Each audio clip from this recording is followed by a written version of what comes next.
What if I told you that one of history's most decisive battles wasn't won with swords, but with fire and thirst? That an entire kingdom, the most powerful Christian force in the Middle East, collapsed not because their knights couldn't fight, but because they couldn't even lift their weapons? July 4th, 1187, the Battle of Hattin, where Saladin didn't just defeat the Crusaders. He burned them alive without ever needing to. This is the story of how environmental warfare destroyed an army before the real fighting even began, and why the fall of Jerusalem was inevitable the moment those soldiers took their first step into the desert. Picture this. It's July 3rd, 1187, in the Kingdom of Jerusalem, the hottest month of the year. You're a Crusader knight, fully armored in metal that's already cooking you alive in the 100-degree heat. You haven't had water in 6 hours. Your lips are cracking. Your tongue feels like leather. And your commander just ordered you to march 20 miles across a barren plateau with no water source in sight. Why? Because the city of Tiberias is under siege.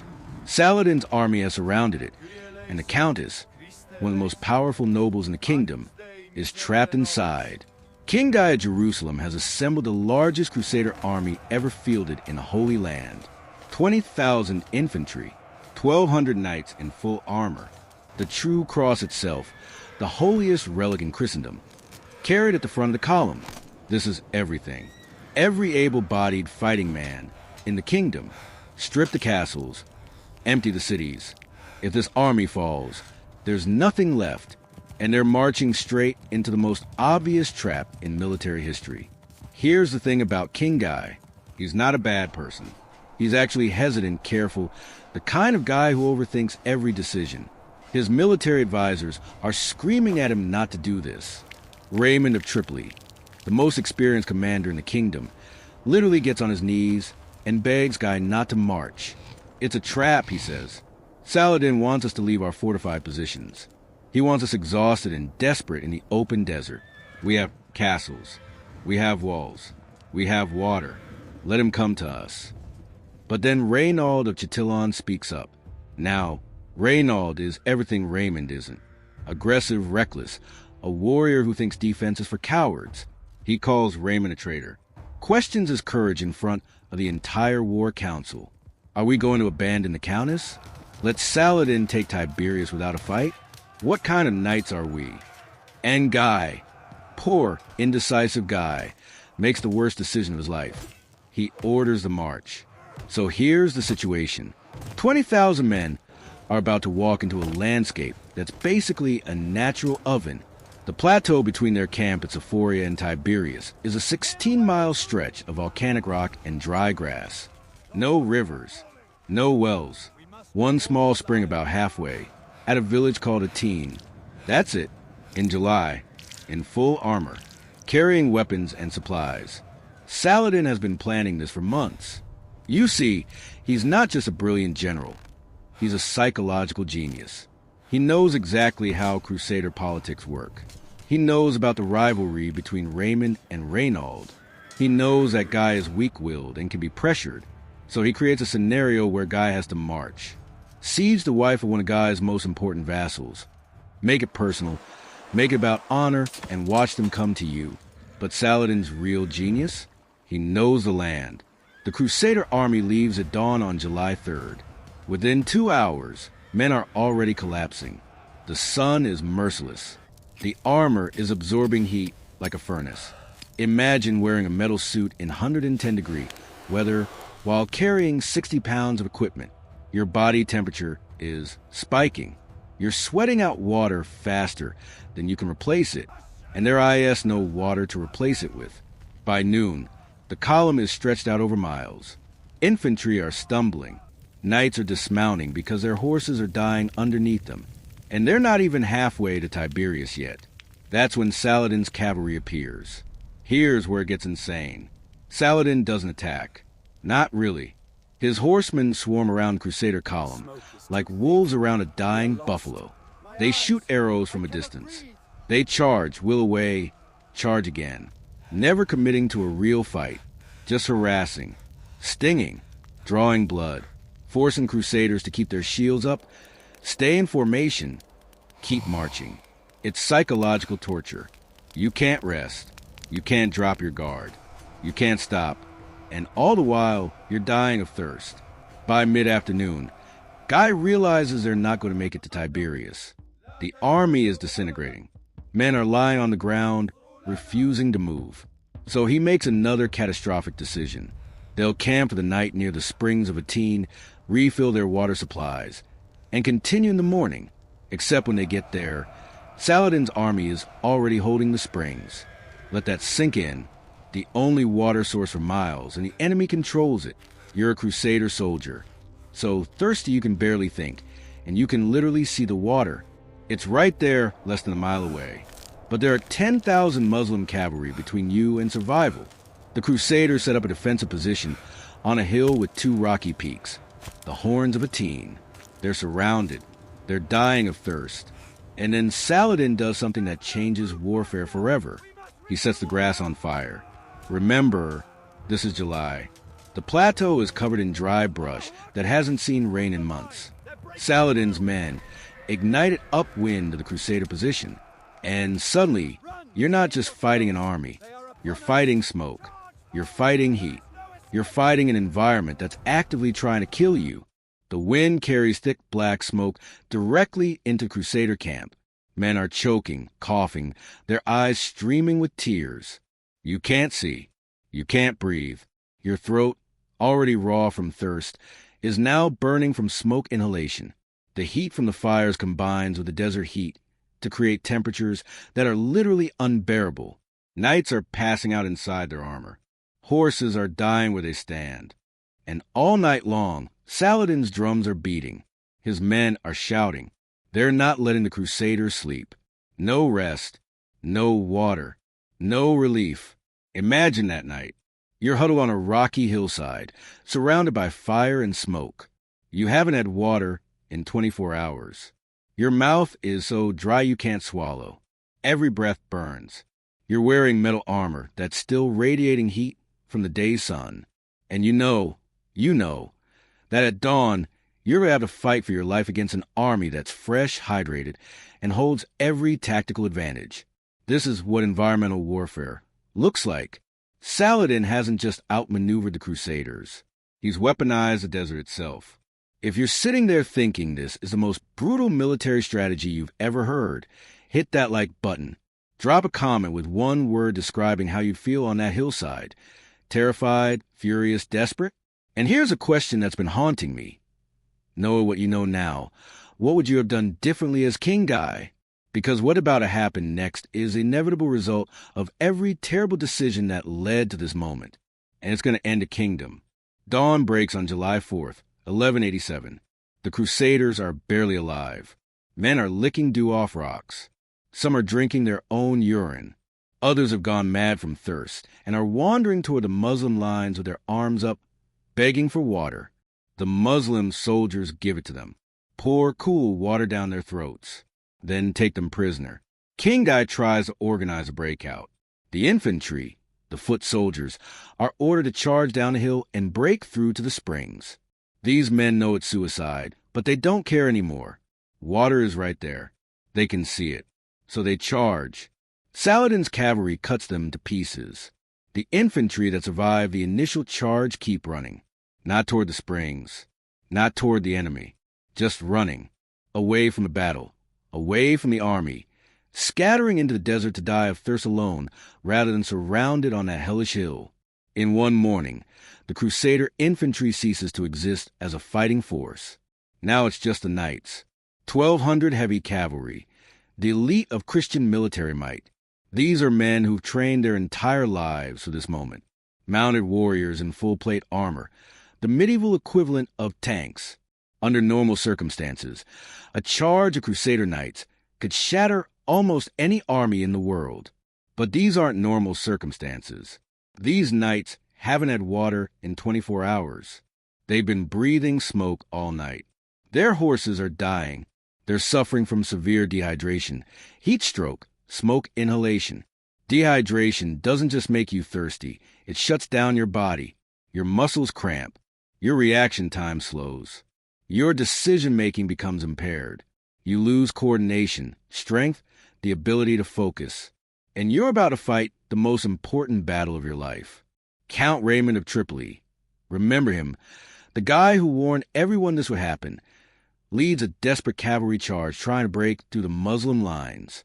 He's got maybe 300 knights with him. They lower their lances, spur their dying horses, and charge straight at Saladin's position. And Saladin's army opens up a corridor and lets them through. Just lets them go. Raymond and his knights thunder through the Muslim lines, expecting resistance, finding none. By the time they realize what's happened, they're half a mile away, and the corridor has closed behind them. They're safe.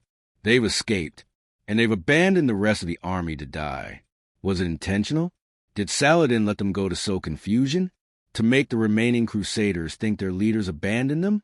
Or did Raymond actually try to break the siege and just got played? Historians still argue about this, but the result is the same. The Crusader army's most experienced commander is gone, and everyone left on that hill knows they're dead. The true cross, the holiest relic in Christendom, the wood that Christians believe Christ died on, is still on the hill.